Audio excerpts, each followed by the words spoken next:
नमस्कार साथियों।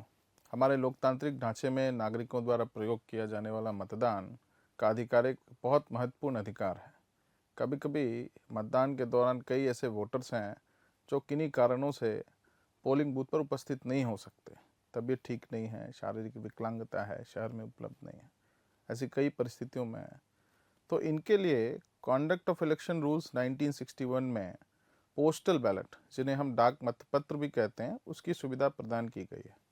ये पोस्टल बैलेट दो प्रकार के होते हैं, एक फिजिकल और एक इलेक्ट्रॉनिक। जो लोग डिफेंस फोर्सेस में हैं, एसेंशियल सर्विसेज में हैं, सरकारी नौकरी में हैं, जो जहां मतदान हो रहा है उस शहर से बाहर हैं, जो लोग प्रिवेंटिव डिटेंशन में हैं, जो दिव्यांग हैं, जो 85 साल से अधिक उम्र के हैं और मतदान केंद्र तक नहीं पहुंच सकते, उन्हें पोस्टल बैलेट की सुविधा प्रदान की जाती है। इस वीडियो में हम पोस्टल बैलेट के माध्यम से डाले गए वोटों की गिनती की प्रक्रिया पर चर्चा करेंगे। डाक मतपत्र में वोटों की गिनती से पहले आइए समझते हैं डाक मतपत्र है क्या। ये दो प्रकार के हैं, एक फिजिकल पोस्टल बैलेट और एक electronic postal ballot. Physical postal ballets को संबंधित आरओ कार्यालय के द्वारा मतदाता को डाक के माध्यम से भेजा जाता है और जो हमारे मतदाता वोटर हैं उन्हें हस्ताक्षर करके अपना वोट डालकर आरओ ऑफिस को वापस पोस्ट के माध्यम से भेजते हैं। इलेक्ट्रॉनिक डाक मतपत्र आरओ कार्यालय के द्वारा रेलेवेंट रिकॉर्ड ऑफिस या मंत्रालय के माध्यम से जहां सर्विस वोटर काम करता है वहां भेजा जाता है। इसे रिकॉर्ड ऑफिस के द्वारा डाउनलोड करके प्रिंट किया जाता है और संबंधित वोटर को दिया जाता है। सुरक्षा कारणों से इलेक्ट्रॉनिक पोस्टल बैलेट को क्यूआर कोड से एन्क्रिप्ट किया जाता है।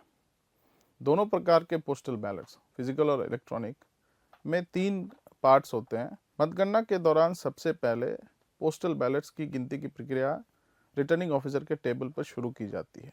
इसके आधे घंटे के बाद ही नॉर्मल ईवीएम में जो वोट डाले गए हैं उनकी गिनती शुरू की जाती है। आमतौर पर हर एक टेबल पर 500 से ज़्यादा डाक मतपत्रों की गिनती नहीं की जाती है। डाक मतपत्रों की गिनती के लिए एक से अधिक टेबल भी हो सकते हैं।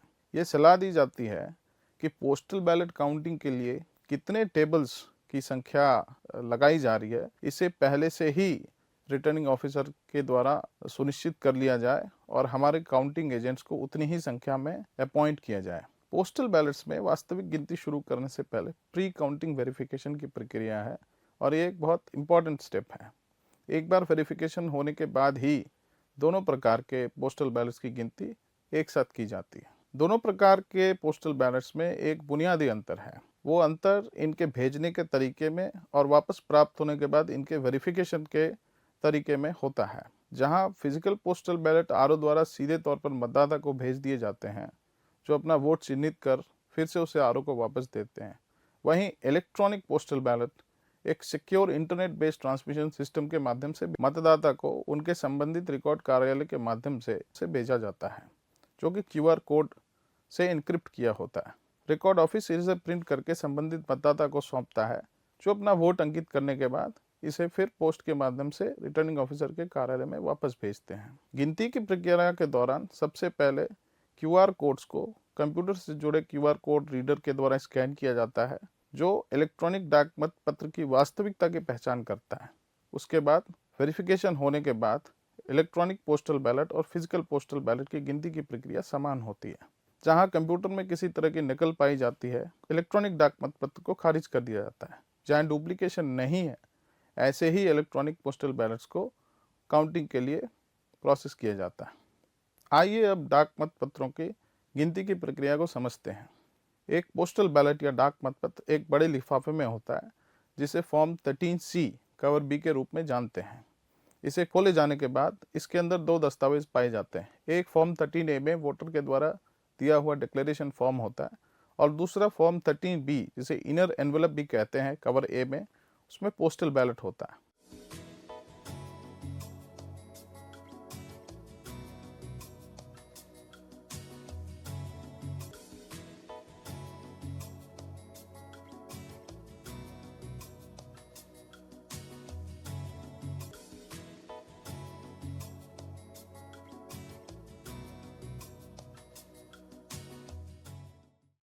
सबसे पहले फॉर्म 13A में डिक्लेरेशन को वेरीफाई किया जाता है। इसमें वोटर के डिटेल्स, पोस्टल बैलेट का सीरियल नंबर, जो अटेस्टिंग ऑफिसर है उनके सिग्नेचर और उनकी बाकी डिटेल्स, जब ये सारे डिटेल सही पाए जाते हैं तब डिक्लेरेशन फॉर्म को एक्सेप्ट करके उसे एक तरफ रख दिया जाता है और फिर inner postal ballot form 13B की गिनती होती है। डिक्लेरेशन फॉर्म 13A पर लिखा हुआ सीरियल नंबर फॉर्म 13B पर लिखे हुए सीरियल नंबर से मेल खाना चाहिए। एक बार जब यह सही पाया जाता है तब फॉर्म 13B को गिनती के लिए रिटर्निंग ऑफिसर की टेबल पर रखा जाता है। इलेक्शन कमीशन के द्वारा अपॉइंट किए ऑब्जर्वर्स डिक्लेरेशन फॉर्म की स्क्रूटनी की प्रक्रिया को बहुत ध्यान से देखते हैं और इनके रिजेक्शन के सभी मामलों को एक बार फिर से वेरीफाई करते हैं। फॉर्म 13B में वोटर को कैंडिडेट को इस तरह से मार्क करना चाहिए कि ये बड़ा स्पष्ट होना चाहिए कि वोटर ने किस कैंडिडेट के लिए वोट दिया है। आमतौर पे कोई विशेष चिन्ह निर्धारित नहीं है, एक टिक या क्रॉस मार्क ही पर्याप्त है। सही पोस्टल बैलेट्स को कैंडिडेट वाइज एक बार इकट्ठा किया जाता है और उसके बाद उनकी गिनती करने के बाद उन्हें रिजल्ट शीट फॉर्म 20 में ठीक तरीके से रिकॉर्ड किया जाता है। ऐसे मामलों में जहां जीत का अंतर रिजेक्टेड पोस्टल बैलेट की संख्या से कम है, वहां इलेक्शन कमीशन ऑब्जर्वर्स को सारे रिजेक्टेड पोस्टल बैलेट्स को मैंडेटरी रूप से वेरीफाई करना है। वोटिंग की सीक्रेसी को मेंटेन करते हुए यह सारी प्रक्रिया वीडियोग्राफी के द्वारा रिकॉर्ड की जाती है। वोटों की गिनती के बाद गिने हुए पोस्टल बैलेट्स और रिजेक्टेड पोस्टल बैलेट्स को अलग अलग लिफाफों में सील कर दिया जाता है और काउंटिंग एजेंट्स इस पर अपने साइन कर सकते हैं। आइए अब देखते हैं कि किन परिस्थितियों में पोस्टल बैलेट्स को रिजेक्ट किया जा सकता है। फॉर्म 13C का बाहरी लिफाफा खोलने पर अंदर अगर केवल एक ही दस्तावेज मिलता है, ऐसी परिस्थिति में पूरे वोट को रिजेक्ट किया जा सकता है। जहां डिक्लेरेशन फॉर्म 13A में वोटर द्वारा ठीक तरीके से हस्ताक्षर नहीं किया गया है, ऐसी परिस्थिति में भी वोट को रिजेक्ट किया जा सकता है। जहां डिक्लेरेशन फॉर्म 13A को किसी कॉम्पिटेंट अथॉरिटी के द्वारा अटेस्ट नहीं किया गया है, उस परिस्थिति में भी उसे रिजेक्ट किया जा सकता है। डिक्लेरेशन फॉर्म पर अटेस्टिंग ऑफिसर के सील नहीं होने की परिस्थिति में फॉर्म को रिजेक्ट तभी किया जा सकता है जब अटेस्टिंग ऑफिसर की पहचान न हो पाए। एक ऐसी परिस्थिति में जहां डिक्लेरेशन फॉर्म पर अटेस्टिंग ऑफिसर के मुहर नहीं है, लेकिन अटेस्टिंग ऑफिसर द्वारा दिए गए डिटेल से नाम, डेजिग्नेशन, ऑफिस एड्रेस से उस ऑफिसर की पहचान की जा सकती है। ऐसी परिस्थिति में सील न होने पर भी उस डिक्लेरेशन को एक्सेप्ट किया जाता है। जहां फॉर्म 13A में डिक्लेरेशन फॉर्म और इनर पोस्टल बैलेट पर अलग अलग सीरियल नंबर्स हैं, वैसी परिस्थिति में भी पूरे वोट को रिजेक्ट किया जा सकता है। अगर वोट का निशान कुछ ऐसे किया गया है कि या एक से अधिक कैंडिडेट को दिया हुआ वोट प्रतीत हो, जैसे कि हम स्क्रीन पर अभी देखेंगे, उन परिस्थितियों में भी वोट को रिजेक्ट किया जा सकता है। जहां एक से अधिक कैंडिडेट को वोट दिया गया, उस परिस्थिति में भी वोट को रिजेक्ट किया जा सकता है। जहां मतपत्र क्षतिग्रस्त हो, विक्षिप्त परिस्थिति में हो, नकली प्रतीत हो, ऐसी परिस्थिति में भी उसे रिजेक्ट कर सकते हैं। जहां मतपत्र को ठीक लिफाफे में भरकर नहीं भेजा गया है, वहां भी वोट को रिजेक्ट किया जा सकता है। अगर सब कुछ ठीक होने के बावजूद भी इनर पोस्टल बैलेट पर कुछ ऐसे निशान या हस्ताक्षर हैं जिससे वोटर की आइडेंटिटी डिस्क्लोज होती है, इस परिस्थिति में भी वोट को रिजेक्ट किया जा सकता है।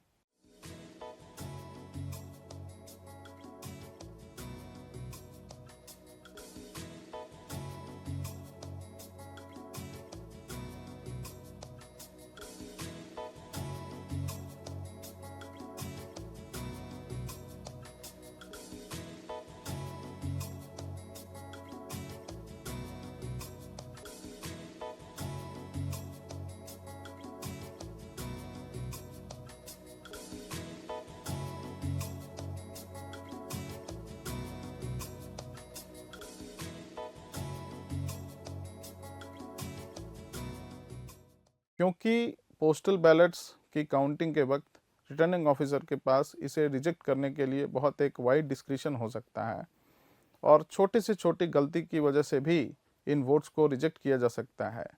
इसलिए ये निवेदन भी है कि हमारे काउंटिंग एजेंट्स इस पूरी प्रक्रिया को सावधानीपूर्वक समझें और रिटर्निंग ऑफिसर द्वारा किसी भी गलत रूप से रिजेक्ट किए हुए वोट्स को ऑब्जेक्ट करने के लिए तैयार रहें। पोस्टल बैलेट्स के बारे में किसी और जानकारी के लिए आप नेशनल वॉर रूम के द्वारा दिए हुए काउंटिंग एजेंट हैंडबुक को रेफर कर सकते हैं। आपकी जिम्मेदारी वोट के काउंटिंग में एक बहुत पूर्ण और निर्णायक भूमिका निभाती है, इसीलिए आप इसे ध्यान से अपनी ड्यूटी समझकर करें। धन्यवाद।